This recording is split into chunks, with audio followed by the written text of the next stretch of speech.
Egypt کی valley of Kings میں جب ایجپشن کنگ ٹوٹن خامون کا خزانے سے بڑا ٹوم ڈسکور کیا گیا تو اس خبر نے پوری دنیا میں ہلچل مچا دی تھی۔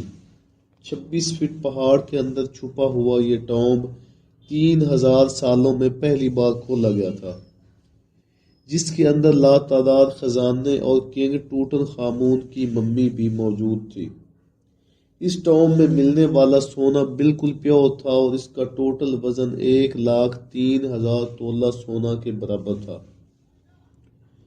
جو تقریباً ایک ٹویوٹا کرولا گاڑی کے وزن کے برابر بنتا ہے۔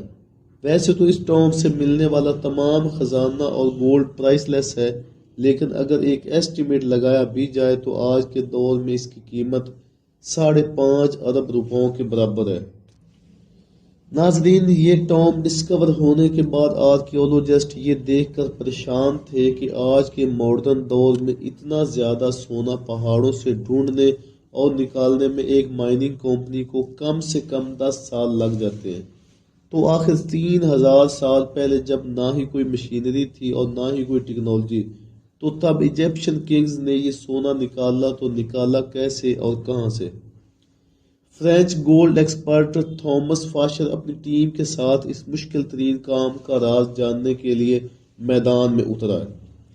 سب سے پہلے تھامس نے ملنے والے سونے کو کئی سالوں تک اچھی طرح سٹڈی کیا اور اس کی کمپوزیشن مختلف جگہوں سے نکلنے والے گولڈ کے ساتھ کمپیئر کی۔ کئی سالوں کے بعد آخرکار تھامس اور اس کی ٹیم کو یہ تو معلوم پڑ چکا تھا کہ ٹوٹن خامون کے ٹوم سے ملنے والا سونا بھی کنگز ویلی کے آس پاس کے پہاڑوں سے ہی نکالا گیا تھا۔ اب یہ چیلنج تھا وہ پہاڑ ڈھونڈنے کا جہاں سے اینشینٹ مائنرز اتنا زیادہ سونا نکالتے تھے، لیکن یہ ٹاسک کوئی ہلکا پھلکا ٹاسک نہیں تھا۔ کنگز ویلی کے گرد ہزاروں پہاڑ موجود ہیں، سونا کون سے پہاڑ سے نکالا جاتا تھا یہ جاننا واقعہ ہی ایک مشکل ترین کام تھا۔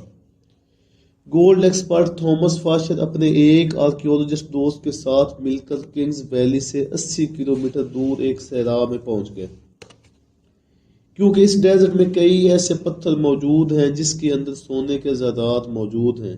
اسی وجہ سے ان کا ماننا تھا کہ ٹوٹن خامون کے ٹوم سے ملنے والا سونے اگر اس ڈیزرٹ سے نکالا گیا ہے تو یہاں مائننگ آپریشن کے کوئی نہ کوئی نشان ضرور مل جائیں گے۔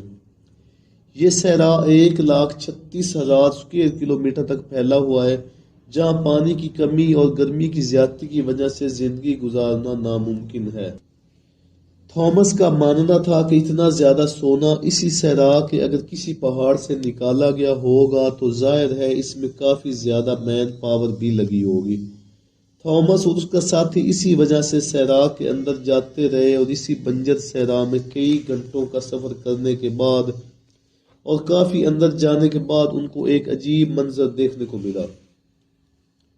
قریب جا کے معلوم پڑا کہ یہ ایک قدیم زمانے کا کنواں تھا جو پوری طرح سے خشک پڑا ہوا تھا۔ یہ بات تو ظاہر تھی کہ یہ کنواں کسی دور میں یہاں سے گزرنے والے قافلوں کو پانی فراہم کرتا ہوگا، لیکن حیرت انگیز طور پر یہاں کچھ اور بھی تھا جو اس کنویں سے بھی زیادہ اہم تھا۔ جی ہاں، تھامس اور اس کے ساتھی کو یہاں ایک پرانا کمرہ بھی بنا ہوا دکھا جو اندر سے عبادت گاہ کا منظر پیش کر رہا تھا۔ اس کمرے کی دیواروں اور چھت پر کافی محنت سے پتھروں پر کارونگ کر کے پینٹنگز بنائی گئی تھی۔ جب اس آرٹ ورک کو غور سے دیکھا گیا تو اس میں ایک ایسا راز چھپا تھا جس کو دیکھ کر یقین کرنا مشکل تھا۔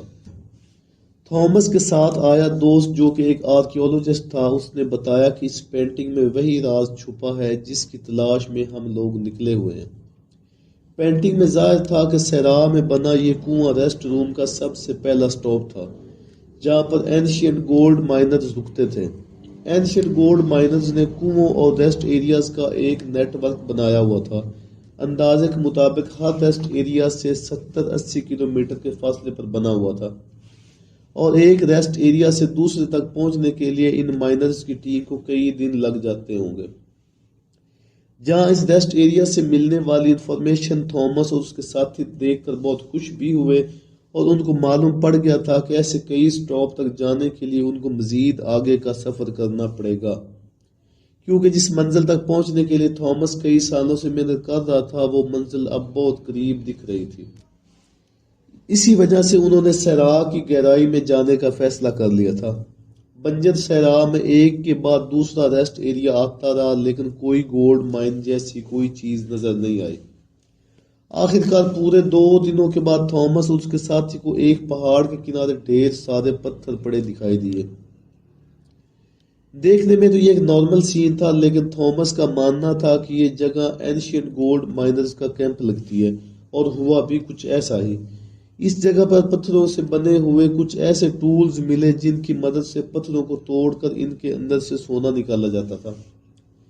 یہ پتھر جو دکھنے میں نارمل پتھر لگتے تھے، ان کو ٹولز کی مدد سے توڑ کر کرش کیا جاتا تھا، اور پھر اس کرش میں سونے کے ذرات الگ کیے جاتے تھے۔